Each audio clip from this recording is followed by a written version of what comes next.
All right, guys, we're back here with Angie in Yakima, Washington. How you been, Angie? I'm okay. How you been since the last time I saw you? I've been okay. I've done better, but I'm still doing good. I'm still staying strong, keeping my head up. Me and my husband are still together. He's out of jail now, thank God. I'm happier. I couldn't be any more happier than what I am right now. That's good. Yeah. What was your husband in jail for? Driving in the first degree. Oh. And I think it's just because he's black. Honestly, I think they're just, excuse my language, fucking him because he's, yeah. A lot of racial craps out here, and I don't like it, honestly. But that's just the way it is. You mentioned that you had gotten an apartment, huh?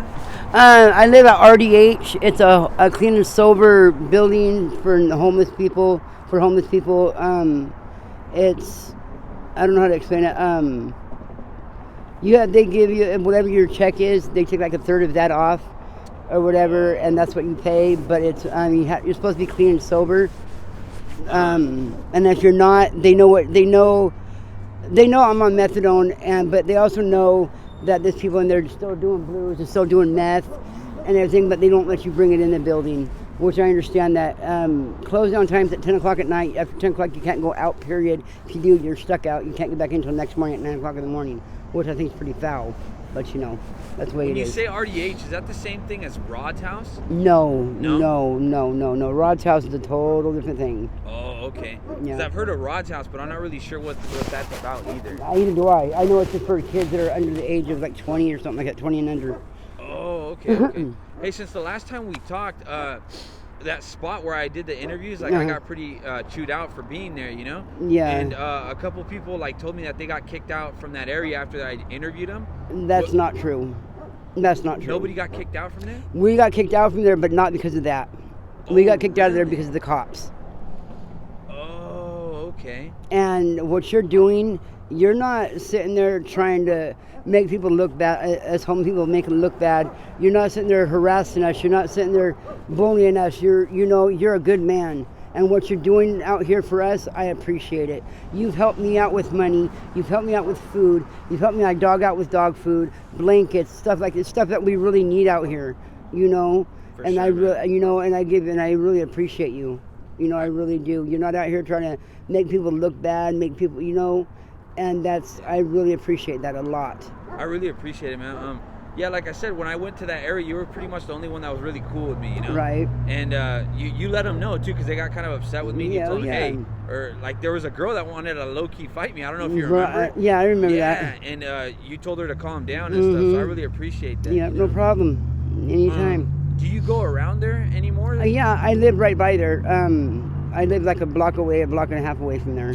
Oh, okay. But yeah, we all got kicked off that area and in the alley because of the shootings and the killings and stuff going around there. It had nothing to do with you.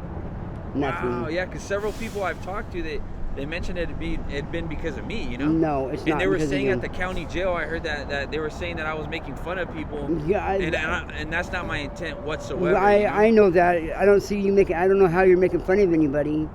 They said by me posting the videos that I'm trying to make fun of people. That's not making fun of nobody. No. That's just trying to get us some help. For sure, I'm trying to help the people that are out in the streets. I'm trying to get the youth to be aware. Exactly. Prevention. You know what I mean? I don't mean no harm. No, I know you don't. Like I said, you've helped me out. You've helped my dog out, and my dog's my world. She's my everything. For sure, man. Her and my husband are and I have a son as well, but these two right now are just my world. Have you gotten to talk to your son at all? No? No.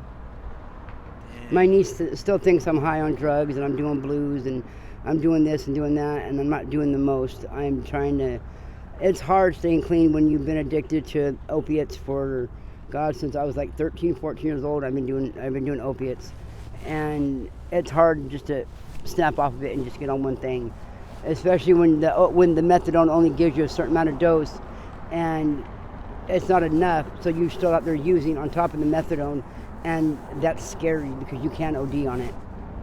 On methadone? No, on the pills. When you're doing methadone and pills both, you can OD. It's just like doing straight fentanyl powder. Dang. Yeah. Hey man, so how are the effects of methadone on your body? And your mental state, Okay. compared to fentanyl itself? Is it way different than what I you don't feel? know, honestly, but I know that the methadone, and when you grow up there in age and you're doing it for so many years, I heard that it eats your bones.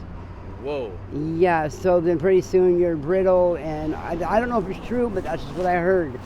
But and it's bad to come off of. It's hard to come off of. It's worse than kicking off blues and heroin at the same time, and that's really bad. My husband almost died in jail this time when he was in jail from kicking. He had like 2 heart attacks and almost a stroke from kicking. Wow. Yeah. That's crazy. Yeah. So how long after getting on methadone do people usually have to try to get off of it, off of methadone? Well, they can be on it for the rest of their life. I can be on it. Those side effects, Yep. huh? Well, the side effects are better than dying out here from doing With the fentanyl, Yep. correct, yeah. Dang, there's always something negative that comes with Yeah, something else. yeah. Always something negative and something positive. Have you ever overdosed before, man? Yes, on purpose. On purpose? Yeah, What it was on happened? Mother's Day. It was the first Mother's Day after I had my son, and my niece wasn't gonna let me see my son, and she was talking a bunch of BS, saying that I had TB and that I'm an unfit mother, and that I was shooting up heroin in the bathroom on December 25th, or the 26th is when I went in. Sorry, the 26th is when I had him, and I went in I think on the 25th or the 26th. I don't remember, but they said I was in the bathroom hospital shooting up heroin, and I wasn't. I did. I was doing heroin right before I had him because I was a high-risk pregnancy, and my niece made me miss 3 doses in a row.